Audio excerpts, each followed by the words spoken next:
Hello guys. आज हम आपको बताने वाले हैं माइक्रोसॉफ्ट एक्सेल के अंदर सम इफ्स फार्मूले का आप कैसे प्रयोग कर सकते हैं। ठीक है, तो आइए देखते हैं हम माइक्रोसॉफ्ट एक्सेल में कि हम इन फार्मूलों का कैसे प्रयोग कर सकते हैं। तो देखिए, मैंने एक बनाई है डाटा शीट जिसमें सम इफ और सम इफ्स का डाटा बनाया गया है। तो आइए हम करके दिखाते हैं। तो सम का प्रयोग होता है कि आप किसी भी वैल्यू को ऐड कर सकते हैं, जोड़ सकते हैं। तो सबसे पहले हम हमको ये एक्सेल में होता है क्या है कि आपको कोई भी फार्मूला लगाना है, किसी भी फार्मूले को आप अप्लाई करना चाहते हैं तो उसके पहले आपको इक्वल का साइन जरूर लगाना पड़ेगा। तो देखिए, हम इक्वल करेंगे, इसके बाद फार्मूला लगाएंगे सम, टैब प्रेस करेंगे। इसके बाद हम इस सेल को ऐड करना चाहते हैं तो पूरे सेल को हम कर लेंगे सिलेक्ट, ब्रैकेट के साथ इसको करेंगे क्लोज। ब्रैकेट क्लोज करने के बाद करेंगे इंटर।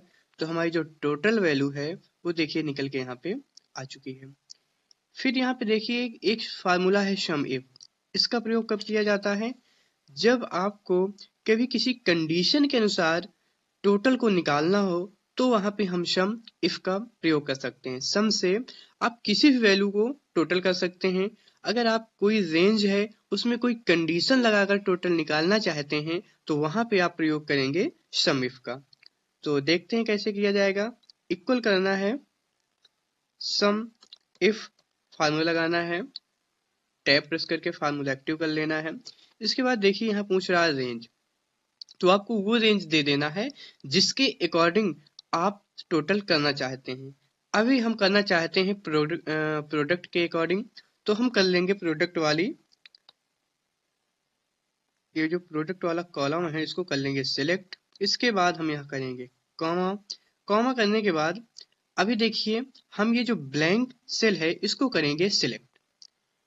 क्राइटेरिया रेंज में ब्लैंक सेल को कर लेंगे सिलेक्ट।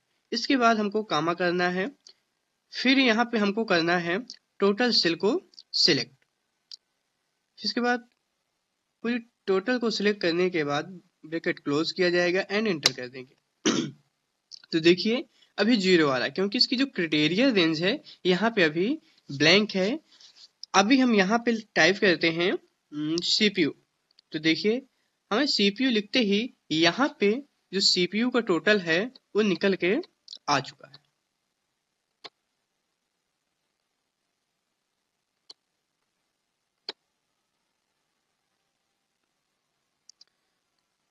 देखिए जैसे इसमें रुपए का साइन लगा हुआ है, अगर कभी आपके पास डॉलर का साइन आता है तो इसको कैसे चेंज कर सकते हैं तो आप थोड़ा सा देख सकते हैं। आप मोर अकाउंटिंग फॉर्मेट्स में क्लिक कीजिए। इसके बाद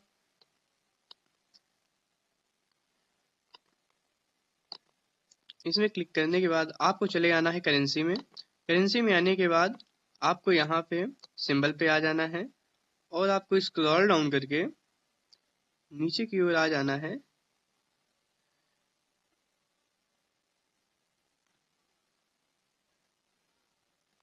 और यहाँ से आप इसको यूज कर सकते हैं। देखिए, तो ये समझ में आया सम इफ का प्रयोग कब करते हैं?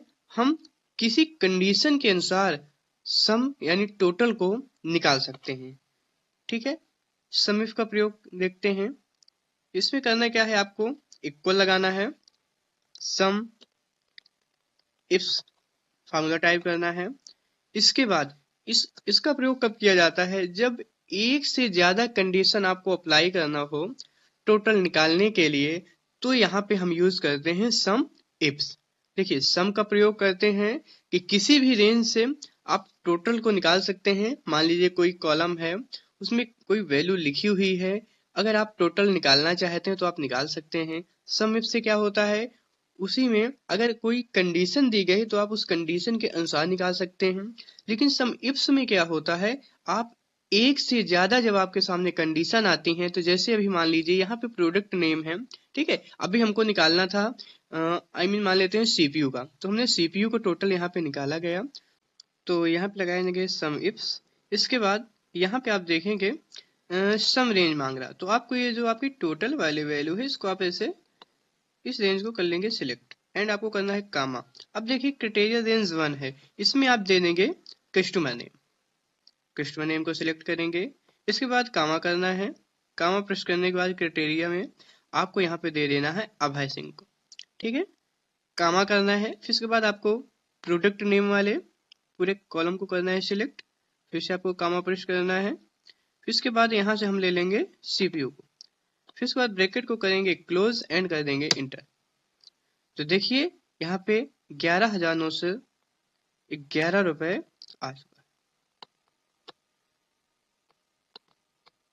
देखिए, तो ऐसे करके हम ये फार्मूलों का प्रयोग कर सकते हैं, ठीक है। तो देखिए सम इफ और सम इफ्स का प्रयोग यहाँ पे हो चुका है।